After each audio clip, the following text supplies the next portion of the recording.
Before we jump into today's episode, we want to thank our sponsors who make this possible. First up, Saint Laurent Marketing and Film.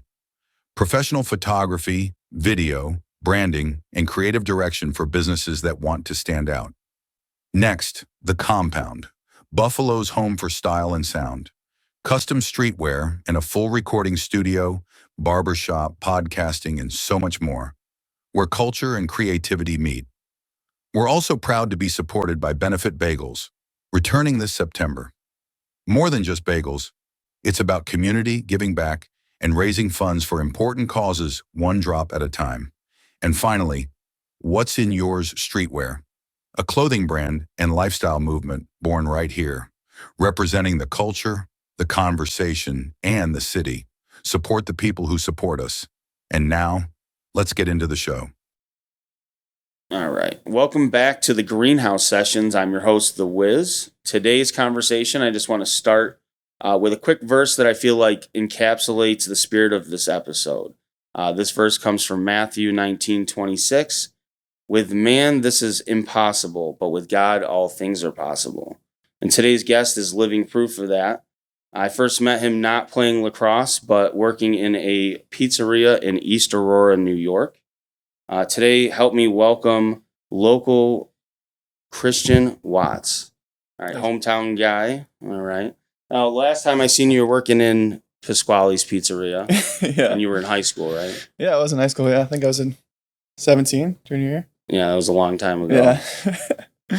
My personal memory of that is, you know, prepping or doing something in the kitchen with you and you telling me that you were good at lacrosse and that you were going to school for it, and that you were going to, I don't want to say that you were going to be a bandit, but we definitely said that. We definitely talked about me playing professional, yeah. Professional. Yeah, that was my goal. I remember telling you, I was like, yeah, I'm going to be a pro one day. And you were like, well, if you are, give me tickets. And I kind of messed up on that part. I still didn't get you tickets. That's my fault. You can't jump my line here yet. I was going to say, I haven't seen the tickets, but we're not going to hold you accountable for that right now, okay? I'll get you tickets one day. No, it's fine. It's fine. This is, to be honest with you, and I'm not trying to age myself or feel like an old man, but I definitely knew you as an adult working there. You were in high school, and to see where you have gone is amazing. Yeah, that's pretty cool. It's worth more than the tickets, honestly. Yeah, definitely. And I think the conversations too, we worked with some crazy cats, you know, different characters, different walks of life. And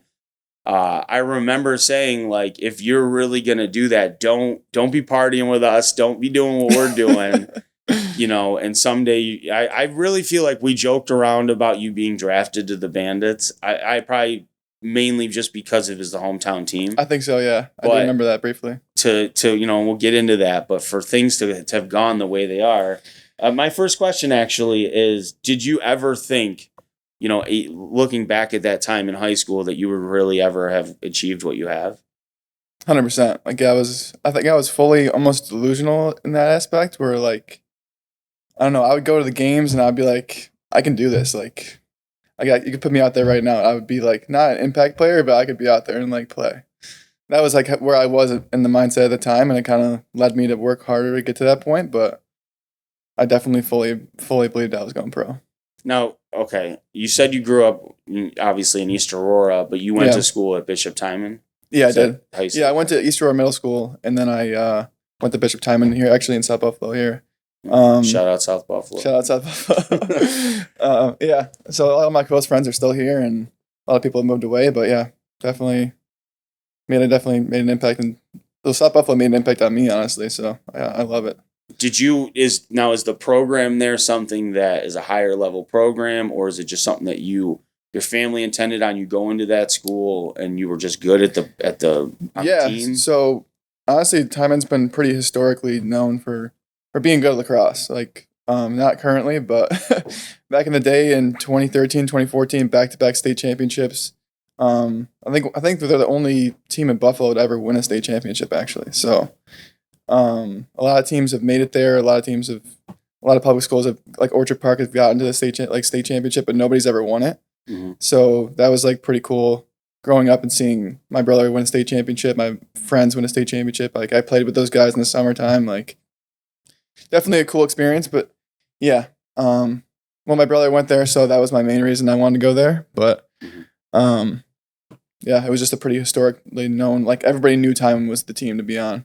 And then by the time I got there, it kind of started to die off. Like, we had, I don't know, 12 or 13 guys that were playing either Division I or any division at that point of lacrosse, or could have played that level. So they had a pretty stacked team, and my brother was part of that, so it was pretty cool.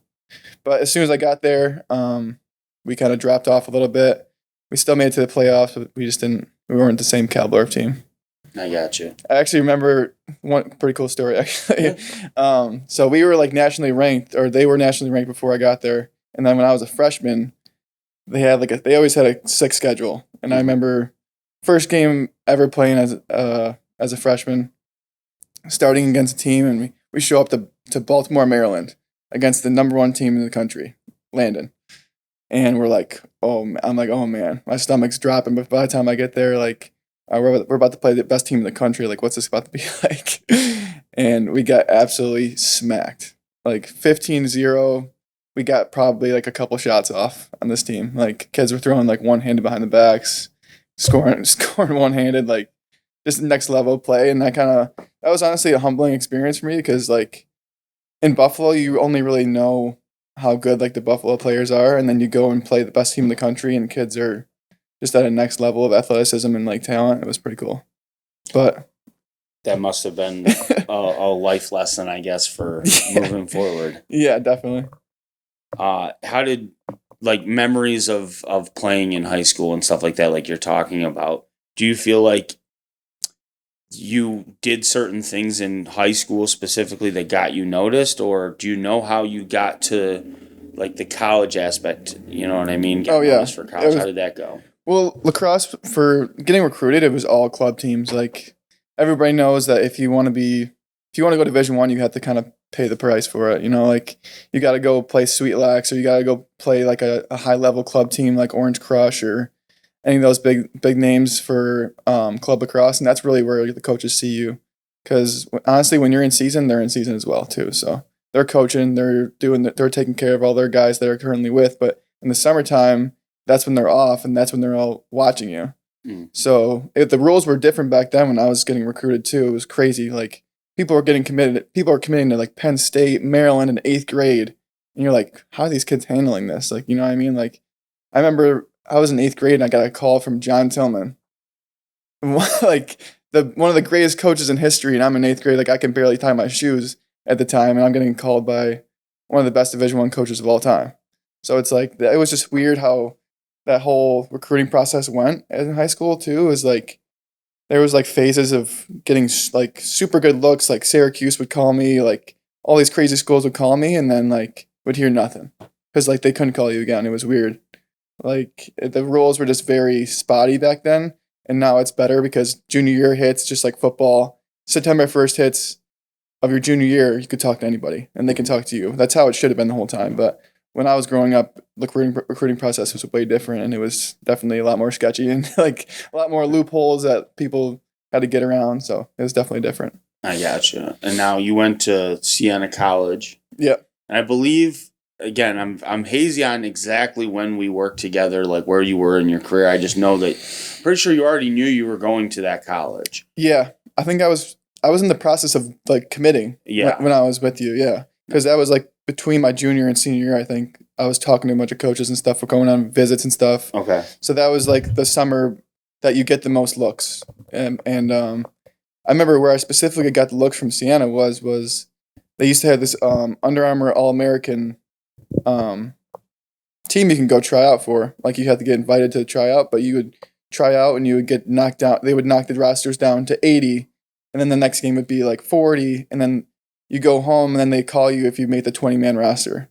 Okay. And that was like a big deal for recruiting wise because a bunch of college coaches would come to that Under Armour All-American tournament and watch you play, and I absolutely balled out. I remember just like physically I was shooting well, like mentally I was clear, like everything was clicking, and like the night, like that same day I got 3 different calls. I got called from Jacksonville, Siena, I think Syracuse. I actually missed a call from the Syracuse coach, and I will never let that down, honestly. And that honestly pissed me off because I emailed them, called them back, did everything, and I never heard anything back, and that was still one of my biggest mess ups, like recruiting wise, because I was like sitting under a tree, like trying to catch my breath, and then next thing I know, I miss a call from the Syracuse coach. So I was like, kicked myself a little bit for that one, but it all worked out. Yeah, that's tough. I grew up, for those who watch the show know, I grew up in Syracuse. Huge Syracuse fan. My uncle Jimmy, I'm Italian. It's not what you know, it's who you know. Ran the ushers for the Dome. So I spent my whole life going to every sporting event you can imagine. I watched the Powell brothers playing lacrosse in the day. Legends. Yeah. And I'm not even a lacrosse player, but knowing that, you can't not. Yeah, so everybody knows them.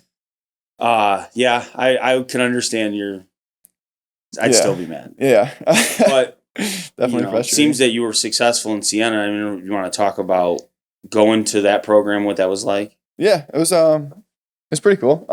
It was definitely different because the coaches that recruited me to go there, shortly after I was about to go there, they got fired. Okay. So a whole new coaching staff comes in from Albany. There was obviously Siena's in Albany, so it's a local. Those guys are going to be the first people that they want to pick. So Albany's a historic program too, like well known, and they come from this well known program. And I'm not sure where I was really going with this, honestly, but yeah, no, I was asking about just your memories of playing for Siena College. As a freshman, honestly, I came in as a two-way midi, and I honestly should never have played two-way because I'm not a defensive player, but that's just the style of lacrosse that Albany brought in, and Liam Gleason was an Albany guy through and through, and he was our head coach, so that was kind of like their mentality when I first got there was you got to play both sides of the ball, and it was definitely a good learning experience because it taught me that I should never play defense, basically, at a high level. But it also made me work harder and honestly work harder at playing offense and show them that I'm the guy to play offense, and that's really what I do. So I didn't score at all my freshman year. I remember that really bothered me. I was like all summer going into that, I was like, I'm definitely scoring this year. Like I have to score. And then I get there for my sophomore year. I start playing really well. I think I had like 2-3 goals a game, and then bang, COVID hits. Season's done that day. And I'm sorry to interrupt, but I gotta ask: how did being in a collegiate sport during COVID, like, what was that like?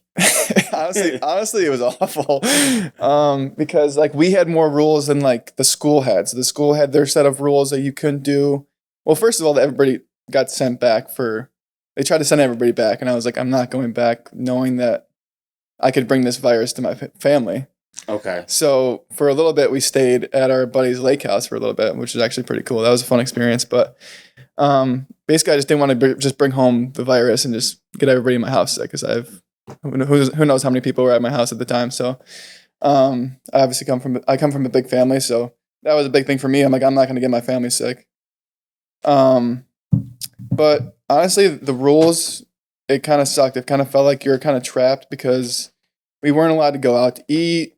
We weren't allowed to go hang out at the bar. Like we couldn't hang out with our friends really. Like we had to have 6 people minimum to a dorm room. Like if you got caught with more, you'd get suspended and you had to leave the school. So like all that whole process honestly kind of sucked, but it got me really close to my roommates, and they're still some of my best friends today. So that was really nice bonding experience, getting really close to my friends. But honestly, it was not a fun experience being a college athlete during COVID, and The amount of setbacks that we had, and we were always doing small group stuff. It was never like team stuff during that time. And we're going 6 to 8 guys on the field. Like, did you ever have games during COVID or no? No, not until my junior year.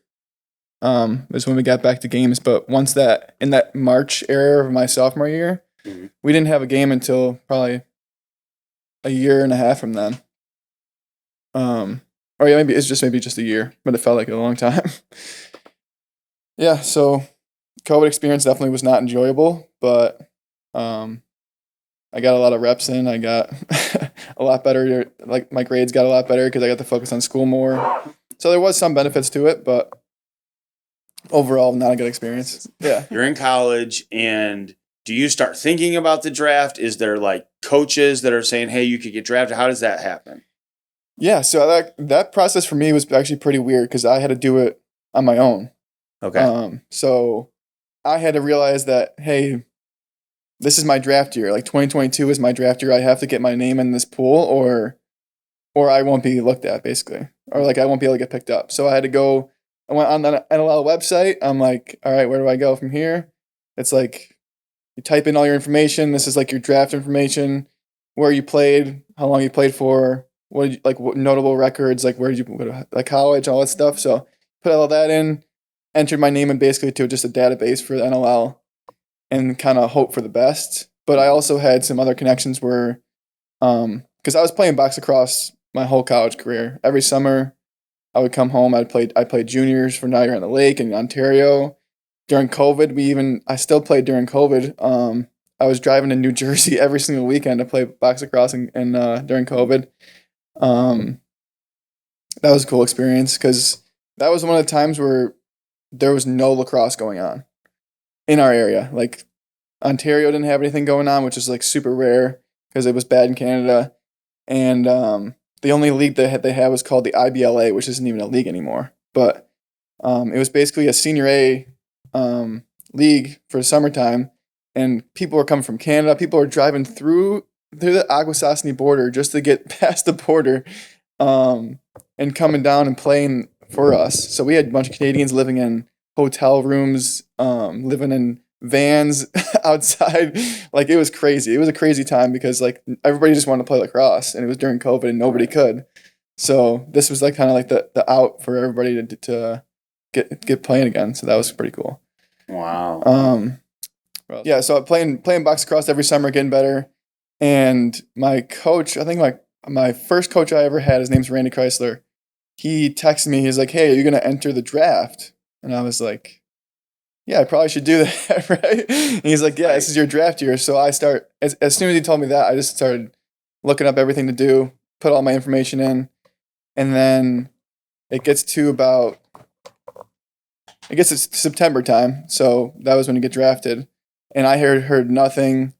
I think Rochester reached out to my coach one time. I had no idea that Buffalo was even interested in me at all. But I was playing in the UCBLL during those summer times, and that was a college box league that was connected to the Bandits, and the coaches were the players in the Bandits. So that was kind of my connection for that. But I had no idea that I actually even had a chance to get drafted by Buffalo. And then September rolls around. Just got to school. Like, I remember just like inviting a bunch of people over to watch the draft. First couple rounds go around. People start losing interest. I'm like, maybe I won't get drafted. Maybe this is it. And then like a couple more rounds go by. I'm looking at Twitter because they tweet out all the draft picks. Nothing comes out. It's like round 5. I kind of gave up myself, honestly, and then I actually started cooking some chicken in the kitchen, and one of my teammates comes and he goes, hey, I think you just got drafted. And I was like, wait, what? And I was like, no way. So instantly go to my phone, like I start like just losing it because I see my name on the draft list on Twitter. I instantly called my parents, like, hey, I got drafted, like, this is awesome. Like, they're super excited for me.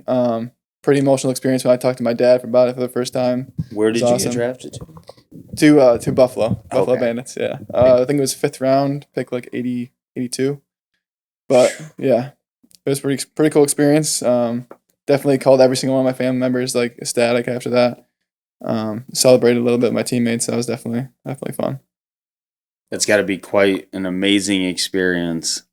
The phone call to your parents has to be the one, I feel like. Oh yeah. The one that was probably the best moment, just because of all the stuff they probably put into your career. Oh yeah, driving me the amount of miles they put in, and car rides, and 6-hour, 7-hour trips, flights, everything that they did for me was it kind of just paid off right there in one phone call. So no, obviously the situation you're in, you got yourself drafted in a sense where, you know, you were your own agent, your own whatever, and now we got the call. What do you do after you hang up that phone or after those first conversations? Are you like, did they call you, or are you like, what the heck happens now? Yeah, I was like, I don't even know what happens. Like, I guess I'm gonna get a call at some point, so I kind of just kept my phone close to me on ringer. Mm-hmm. And then eventually, Steve Dietrich's, the Bandits GM, eventually gave me a phone call. I was like, "Hey, excited to have you. Like we've seen you working over the summer. Like, we're excited to see what you can do at training camp, and we'll see what happens when it happens." So I actually that year was 2022, and I actually went back to school for another year. So I didn't try out until 2023. So I had that whole like year and however many months separated from not playing or not getting drafted. So that was kind of a weird time where I was focusing on field lacrosse, but I was also practicing for box lacrosse in the back of my mind. Dude, I don't know if it's like my questions are written somewhere and you're like pulling them out, or we're just on the same page. You keep jumping to my next question before I even get. This is fucking ridiculous. I'm gonna clip that out too, but like, god damn it! Like, I'm sorry, I didn't mean to. Let's back up a second. Right. Hold on, because I did want to ask that. So you in college, it was a different kind of lacrosse than what you played in professional, correct? Yes. Can you explain the differences for the people that don't play lacrosse? Yeah, of course. Okay. So field lacrosse is the most like generic sport for Americans, right? So you got three attackmen, 3 defensemen, 3 midfielders, and a goalie. So it's 10 on 10 basically. Compared to indoor lacrosse is 5 on 5 and a goalie, so 6 on 6 in a hockey rink. So it's more similar to hockey. It's fast subbing. People are flying, like people are coming into the box. You're playing defense. And that's what you do. You're playing defense, and you get off and let the offensive guys go play offense. So it's a lot different.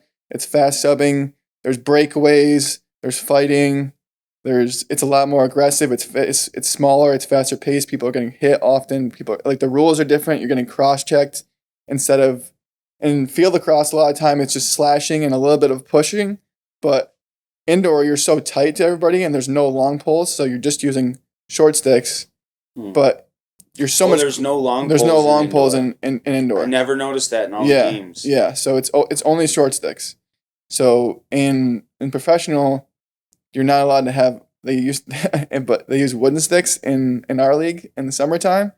You can't use wooden sticks in professional. Okay. But basically, a wooden stick is just a giant piece of a tree that's carved down and made into a lacrosse stick, and it does not feel good essentially. So there's reasons that they don't use it in professional because a lot of times guys use it as a weapon when they should be using it respectfully and how it's supposed to be used. But it's definitely a dangerous game with those wooden sticks. So I'm glad they don't use them in the pros, and it's definitely not fun to play against. Now, the league you were doing in college when you were talking about prepping to get drafted, and during COVID, people are sleeping in their trucks and hotels. Yeah. Is that a box league, or was that like a regular college? That was box league. So whenever I talk about playing in the summertime, during my college experience, that is always indoor lacrosse. So I knew I loved the indoor game as soon as I was a freshman and I played it. I played it in Canada for Niagara-on-the-Lake.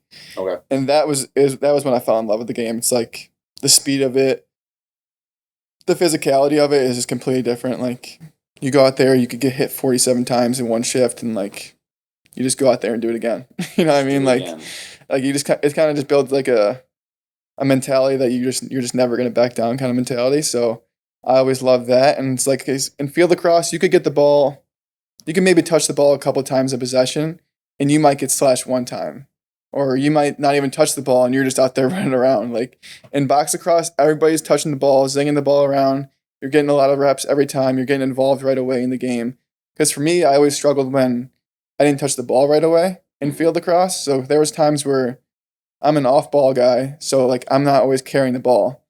And sometimes you don't get passed to for a couple of possessions, and then your hands kind of get stiff. It's like it's negative degrees outside. It's raining. It's hailing. It's snowing, and sometimes you just get cold. But for box lacrosse, you're never cold. You're indoors. You're always moving. You're moving your feet. You're always sprinting on and off the bench. It's just more of a fast-paced game, and I kind of just fell in love with that aspect of it. And I knew I wanted to play at a high level for indoor lacrosse. Now, is there a professional league that is the other style that's not box? Yeah, so the PLL is the Premier Lacrosse League. It used to be the MLL, it used to be Major League Lacrosse, but the PLL actually bought that league and kind of made it their own tournament style league. So they, instead of having like home teams and everything, they just go to like a big stadium, like a big Foxborough stadium, or they go to Atlanta and go to a cool stadium there. Like they just use these giant stadiums and they just play like basically tournament style lacrosse where all the teams play in one weekend. And then they just keep traveling every weekend to different stadiums to kind of feel out what's going to be a hot spot for lacrosse. And then they keep the places that did really well fan base wise. And then they just keep adding on to this every year. I got It's pretty cool. It's kind of like soccer almost, where like some of the soccer leagues where they just travel around the big stadiums and stuff. It's pretty cool. I was going to say that does remind me of soccer. Where It's like they may be out of like Liverpool or somewhere, but you see them all the time in all these different places. Right. Yeah. It's kind of like the new like marketing way of doing a sports league. It's pretty smart actually. Yeah, I like it.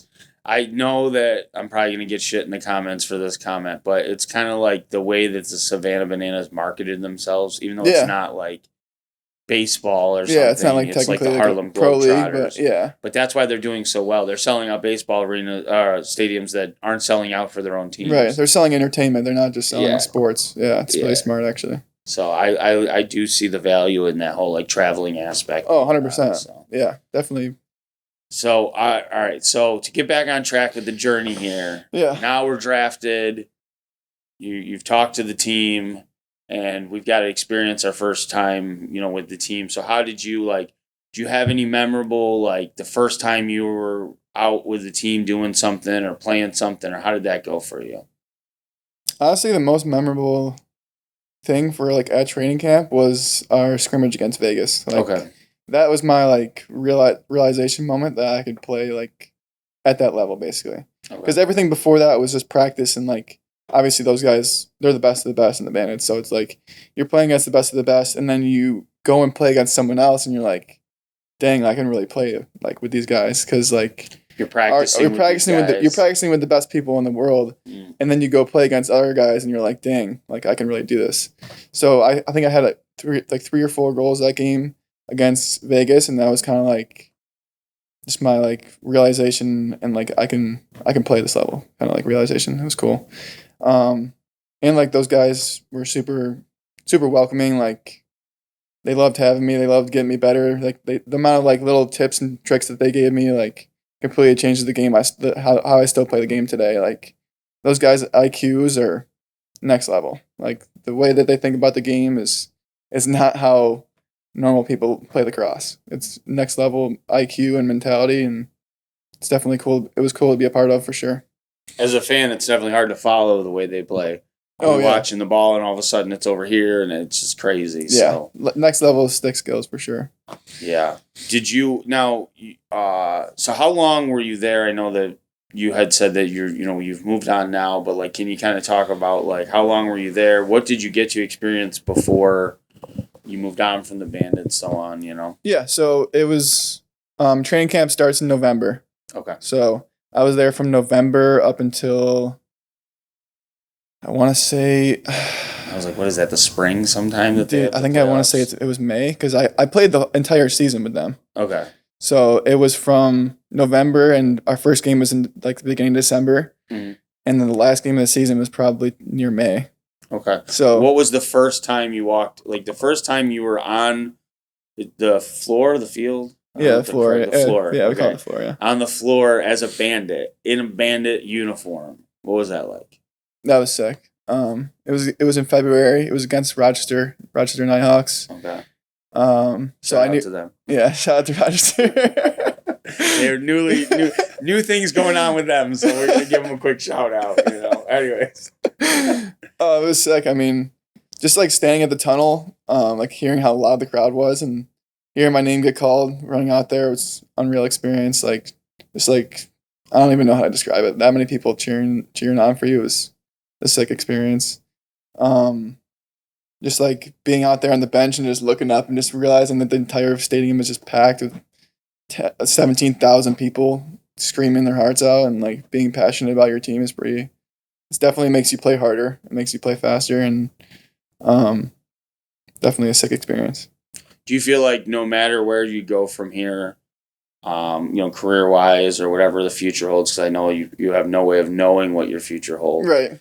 Do you feel like you at least accomplished like as for me, I'm a military veteran. I did not serve overseas in war, but what I did do, I'm very proud of, and I always hold on to. Do you have a sense of like I did it, or I don't know how the right way of asking that, but Yeah. do you feel you've accomplished what you thought you would at this point, or do you still have more that you need to do? Yeah. I mean, I don't know. I set definitely a high standard for myself, and it is kind of cool, like looking back and be like, hey, like my whole entire life, like I was trying to play professional lacrosse. Like that was my goal, no matter what. Like the amount of the weekends I'd miss, the amount of times with my family I'd miss, all the things. Like I knew that it was all gonna pay off, and it finally did. But I still, now that I'm here, I'm like, all right, how do I get that next level? I want to be a starter every single game. Like I want to be like leading the league in points at some point. Like that's kind of like my new goal that I have. Like I'm here now,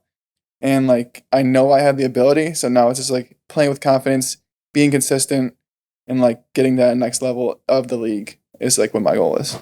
Okay, so the chase is on. Right. Yeah. You always like once you get to a goal, I feel like I've always just kind of set myself for a higher goal. I don't know. That's kind of just what I do.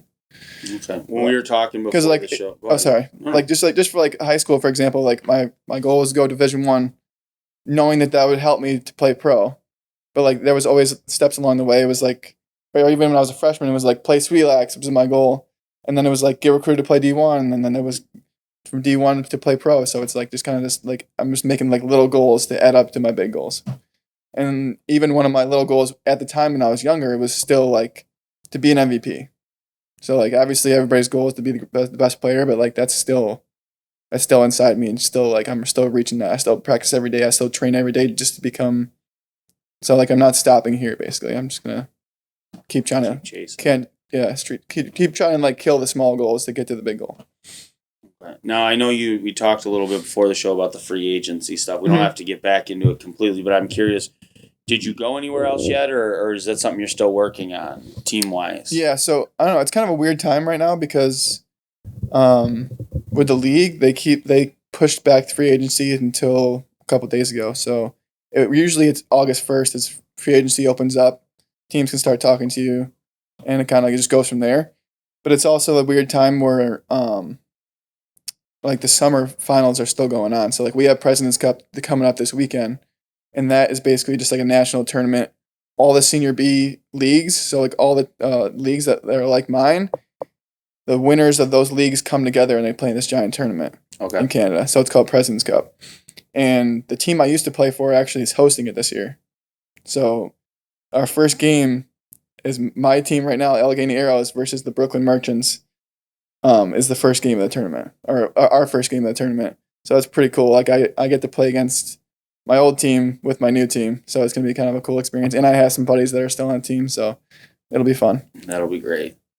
Do you hear this little rumor mill? Nothing is confirmed here. Don't come after me in the comments. But have you heard rumors of a possible NLL lockout, or anything of that nature? Definitely heard some rumors about it because, just because the contracts are up for the players, like the NLLPA. Okay. Their contract is up, so they honestly have to agree upon all of the NLLPA's people coming together. So like each team has an NLLPA ambassador, and they take what that team is demanding for, and then they send them to them, and then they kind of just take all the teams and like, okay, what are we gonna do? We're gonna bring the practice player contracts up, or are we gonna bring the regular player contracts up to what? Like, so they have to agree upon all that stuff, and I think that's causing issues because the league isn't super profitable. Like,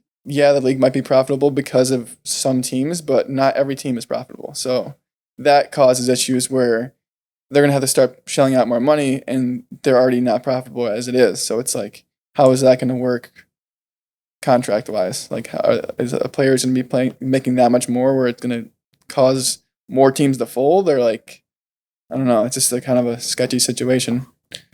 Yeah, I don't know. You said the season is in November, right? Yeah. So I only bring that up because the folks here in Buffalo are pretty passionate about the Bandits. And very. As much as we know the Bills, the Sabres, they rule supreme when it comes to getting people out the door, you know, they have been, at least the last few years, really supportive of these championships and everything. And but the season ticket holders of the Bandits have been getting calls from the arena to get them to buy Sabres tickets this year instead of Bandits tickets, which makes me think they know something about a lockout this season that we don't. Wow. So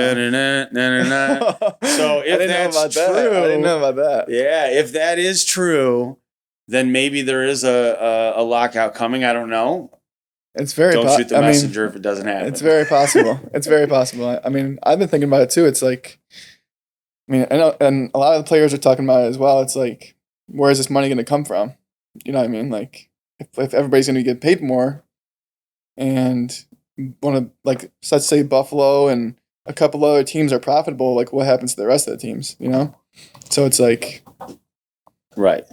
I mean, the organization managers and people that own the teams they have to be upset with it because it's just it's just a big change. So they have to be upset. Yeah, they have to be. Yeah.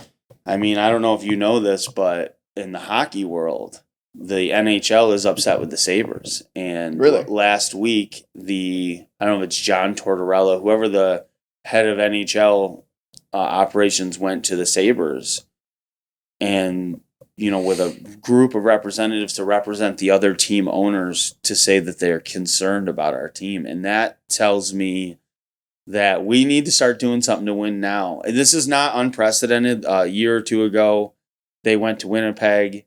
They had the same kind of conversation with the Winnipeg Jets. But the thing is, the Winnipeg Jets, their issue was they're a really good team and nobody was coming to the games. So they were like, what the heck's going on? Right. We have the opposite problem. We suck. And but people still come to the games. People still come to the game. I mean, that's Buffalo, baby. I'm sorry. Yeah, that's just Buffalo fans. Especially with the Bills not winning a Super Bowl. The Sabres, honestly, when I moved here 12 years ago, they were in the playoffs. So it's very hard to do me wrong when it comes to the Sabres right now. Yeah. But I get the concern if they were to move tomorrow. Yeah. Well, it's been that many years where you're just struggling. It's like you bring in new coaching staff, bring in new players, like especially when one of our best players goes and wins a championship himself. It's like, you know, it's not the player's fault at that point. Like Eichel is an elite talent. I definitely have mixed feelings about the Eichel situation. Well, I mean, yeah, I get his personality is. It feels like it was still the right decision because of like, look what happened with Diggs, right? Removing Diggs or removing Watkins and some other people has changed the face of the Bills. But I'm on your side or the other side where it's like, how many Sabres left here? Take Eichel out of the equation. Yeah. The Reinhardts, I can't think of their names, but all the guys that went to Florida and to whatchamacallit that have won now. Yeah. There's a lot of them. There's a lot of people with rings now that left Buffalo. The last Stanley Cup series between the two teams that played, I think there were 8 players that were Sabres within the last 5 years. Jeez. And so, in a group of them were from Florida, have now a second ring. And they deserve it. Don't twist anything I'm saying. If you lose in Buffalo for however long, you definitely deserve the damn ring. Yeah. But wow, That is crazy to think about, yeah. Yeah. At that point, it's not the players. It's got to be something in the organization. Yeah, I think I just love teams that struggle. My baseball team is the Pittsburgh Pirates. They're the worst in baseball. But I think it's a similar situation to them where it's the money aspect. Yeah. You know, we're not paying the players and stuff like that. So, you know, it can be tough. Yeah, it's definitely tough. It's hard to be a losing team and still pay the players well. Now you especially when you got teams like the Yankees and they're exceeding their salary cap like crazy. Like, my wife is going to love that you use the Yankees as your example. I try to explain to her all the time that it's not old baseball anymore. All the teams are like the Yankees. Oh, yeah. They all pay the players. But you are right. Yeah. The Yankees historically, yeah. just buy their championships. But right. I don't know. It's tough. But even in lacrosse, like, it's like, it makes sense that the Bandits are doing it. Like, they're doing as well as they are because they can afford the players. That's true. Because they're exceeding their salary cap as well. Who would you say is like their biggest rival? Biggest rival? Do they have a biggest rival? It could be just Rochester, just because they're close, proximity type stuff, and like they just don't like each other. It's interesting. I mean, actually, no, it's Toronto. Toronto. Okay. Yeah. I don't know why it took me so long to think. Who's about the Toronto? Toronto Rock. Okay. Yeah, they're also close too. It's only like an hour and a half away. Yeah, Toronto. If you're listening, give my boy Christian a call. You know what I'm saying? He's still, he'll still put on the jersey. You know what I'm saying? He doesn't have a beef with you. So. Yeah, no problem here. But no, that's interesting. Okay, all right, I can see it. Do you have a go-to stick setup that you prefer now that you're a pro? See, honestly, like I just changed my stick setup. Okay. See, like I was using, it's called Armor Mesh. It's like a newer form of mesh. Okay. But I've always used the same head. Like I've always used String King Mark IIA, Mark IIT. Any of those heads, honestly, are money for me. But recently, I just went from Armor Mesh back to regular mesh because my stick was just not throwing the way I wanted to, and it wasn't consistent enough. And I basically just went back to my old like high school pattern, and like pattern for, I don't know if you know what that means, but like the way the way you string the stick is the pattern basically. And they had like a couple of rough games where I didn't score and I just wasn't shooting the way I wanted to, and I was like, you know what, maybe I'll just go back to what I used to do. So I went back to the old high school and college pattern that I used to use, and it's been working perfectly. I've had some big games recently, so we'll take it. Was there a time, I should ask this earlier, but I was curious, when you transitioned to pro, at any point, whether it was a game or in training, did you get slashed or hit at any point where you were like, oh, this is different than, Oh, yeah. Actually, it was one of my first shifts playing against Rochester. The first shift I had, I went and I hit one of their, like I picked one of their better players. They're one of the better D guys. And then the next shift, I went out, same D guy, like wound up probably as hard as he could and hit me like right. And there's a sweet spot in your arm where like there's not a sufficient amount of padding around your elbow. Mm-hmm. And the D guys, they know your weak spots. It's between like your wrist and between your elbow right here. And he caught me right in that spot, and my whole arm went completely dead, like instantly. I couldn't feel my arm for probably the next couple shifts, probably 4 or 5 minutes. And I was just playing limp and like basically playing with one arm. And then the period's over. We go back in. I talked to my Teddy was our equipment guy. And I was like, Teddy, I need some pads right here. And he's like, okay, I got you. So he takes my elbow pad off. He screws a couple holes really quick through it, and then ties like this plastic, basically just a plastic sheet to my elbow pad. So when my jersey went over it, it folds over that part, and it doesn't hurt anymore.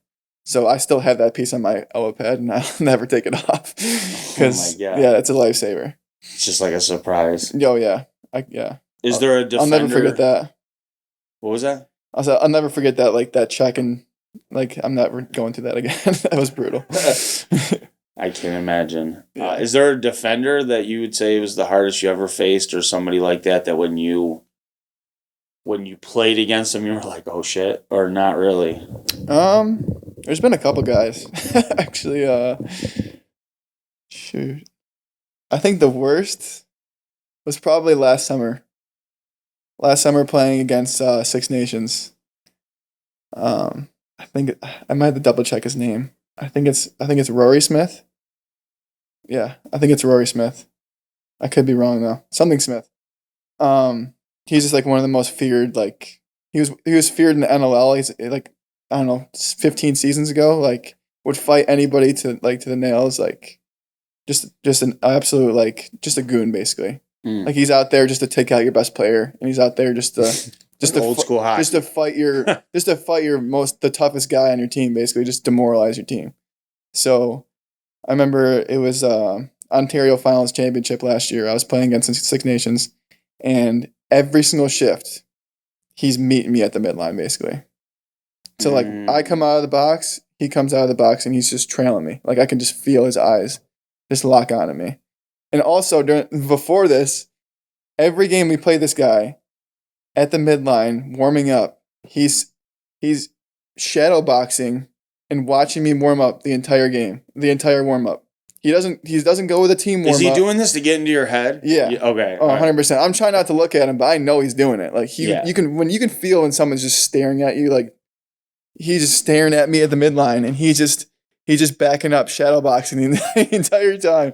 And I'm like, this guy is this absolute psycho. Like, he's insane. And I remember every single shift that game, he would meet me and he would just either headbutt me and hit me as hard as he can with his woody, or it was just something to the point where every shift he's hit me as hard as he can. Or he's just going out there for blood every time. Oof. Yeah, that's got to be intense. Yeah, it was definitely like, I don't know. It made me definitely a stronger player. I was gonna say it made me a stronger player, from it, 100%. Like, yeah, every single time I go out there, I'm going to battle with this guy every single time, and he's locking my number up every time, and we're going at it. So it's like that was something I'll probably never forget for sure. Yeah, that's crazy. Yeah, I don't know if it's the same. When growing up, again, I didn't play lacrosse. A lot of my friends did, and they played box lacrosse a lot. And in Syracuse, they have a huge reservation. Massive amount of teams out there, at least at the time they did. And I know that these boys, when they went down to play on the reservation, they got it taken to them every time. Oh yeah. Is you feel like the native teams out here are just a different, they are so skilled or a different kind of. Yeah, I mean they just bring a different mentality. Like I mean it's nice being on a team now that has that kind of mentality as well. Mm-hmm. Because I used to just be the white guy who just shows up and just gets his ass beat. You know what I mean? Like, like that's just how it went. And you're not a little guy. No, I'm not. I've never been little, but still, you still get tossed around and like you still get unexpected hits in the back where you just flying into the boards and you don't realize it, or like you just feel a woody just come out of nowhere and just over the shoulder, like stuff that you would never expect to happen, but happens in a game with these people. And like, I don't know, it definitely makes you a more resilient person, and like just got to go out there and just be like, I'm going hard every single time, because these guys are going out for blood too, like every single shift, and they're playing for a bigger meaning. They're playing for their community, and like I'm just out there trying to do what I love. But these guys, it means more to them. You know what I mean? Like that's their life. Like that's a lot of people's life, and like their family's livelihood is banking on their team winning everything. You know what I mean? So it's like, it means a lot more to them, and it's their game, so it makes sense. Like it's a medicine game for them, and obviously it means a lot more to them. But obviously, it means a ton to me too. I just didn't grow up that way, so just definitely different. It's definitely a different atmosphere, and they care a lot more, and they have more passion for the game, and it's awesome to be a part of. Though it's like you go in there, and it could be a small arena, but that arena gets packed with people. There's little kids flying around, like. Everybody's having a good time. It's a family event, and it's like you just want to go out there and play even harder for those kind of people. So it's pretty cool. That's awesome. Yeah. Yeah. The Erie County Fair just ended. I took my kids. Growing up, I used to take them to the State Fair in Syracuse. Right. And the native village. I don't know what it's called here, but taking them to that and them seeing like the historical lacrosse stuff, it's pretty cool. It is sweet. And seeing all like where it came from and the history and the background, I think it's pretty amazing. It is awesome. It is really cool. To end, because we are at the end here, I did want to ask you about the future. Yeah. Do you have any plans? You kind of just, like you said, just training? Like what's coming up for you? Well, yeah, I actually started my own supplement company right now. So Let's talk about Yeah, it's called Adrenaline Sports Nutrition. Basically, we're going to start with electrolytes. It's going to be probably one of the cleanest electrolytes on the market right now. There's no fillers. There's no additives.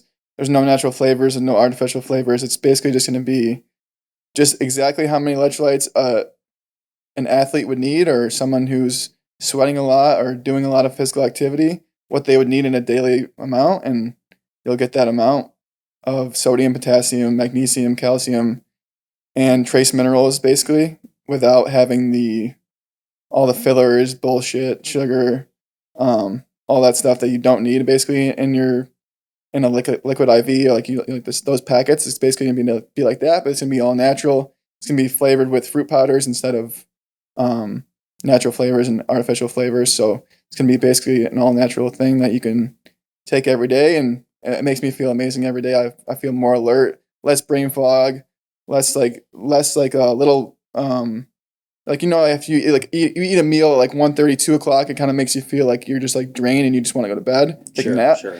I'll take some electrolytes. I feel like I just started the whole day over again. It's kind of like that extra boost you get throughout the day. Wow, that's awesome. And, I own multiple businesses. So anytime somebody has some type of entrepreneurial anything, I get very excited. Do you know how long before you think you'll have a product that's out for other people to buy? Yeah, probably a couple months. We're in that phase of we're buying all the product right now, and we're buying the machine and getting all that thing started. And we had our website made, and all that kind of background stuff is done already, but we're kind of just waiting for stuff to get shipped in. So a couple months for sure. Hopefully sooner. Hopefully within a month. But all the packaging design is done, and all the background stuff is done. So kind of just waiting for the actual supply of the ingredients. We got our formula ready to go, ready to rock. That's very exciting. Yeah. Congratulations on that. Yeah, appreciate it. It's a big venture, but I almost feel like, I don't know, I always give away my sauce on Here's the Whiz, but I always feel like that is the secret to my happy life. I have different business ventures that I believe in. Right. I'm always working towards a goal, so I'm always on this journey. Something fails, I'm molding and pushing forward. Right. And I'm not putting everything in one basket. So you're a lacrosse player, professional lacrosse player. You're hoping to be on to the next team. Right. But you got other things going on. It's so important. Yeah. Got to have other stuff going on for sure. And I've been kind of just doing random jobs for the last couple of years to try and fund it. But we're kind of at that point now where I have enough money where we can get rolling. So, and me and my brother are both doing it. Forgot to mention that, but yeah. Shout out to him. Shout out to Sam. He's doing a lot. He does a lot of the background stuff. He's super smart and super intelligent, and he's really good with honestly everything, like the ads, all the background website stuff. He's super skilled with that stuff, and I'm excited to see where we can take this thing. All right. Well, if someone wanted to follow your lacrosse journey or the supplements, where can they find you? My personal Instagram is just Christian M. Watts 24. The brand. Company page is Adrenaline Sports Nutrition, but you can just look up Adrenaline and it'll come up. Awesome. Well, thank you so much for coming in. Yeah, of course. Appreciate it. Thanks for having me. It's the Wiz.